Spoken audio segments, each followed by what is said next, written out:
مرکزی چاند کمیٹی فرنگی محل لکھنؤ کی جانب سے اعلان کرتا ہوں کہ آج 29 شعبان مطابق 11 مارچ 2024 کو لکھنؤ میں بہت صاف چاند نظر آ گیا ہے، لہذا آج سے ہی تراویح کا اہتمام کیا جائے گا اور کل یعنی 12 مارچ 2024 کو پہلا روزہ پورے ملک میں رکھا جائے گا۔ میں رمضان کی تمام لوگوں کو دل کی گہرائیوں سے مبارکباد پیش کرتا ہوں۔ کیا کچھ گائیڈ لائن رہیں گی؟ اس سلسلے میں اسلامک سینٹر آف انڈیا کی جانب سے یہی گائیڈ لائن ایشو کی گئی ہے کہ سب لوگ مساجد میں تراویح کا اہتمام کریں اور اسی کے ساتھ ساتھ روزوں کا خصوصی اہتمام کریں اور افطار میں بھی اور سحری میں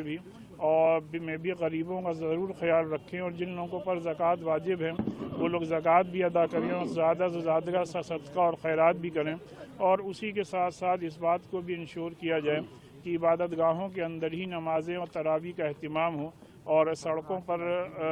صفیں نہ بنائی جائیں۔ AHA نیوز کو لائک کریں، شیئر کریں اور سبسکرائب کرنا نہ بھولیں۔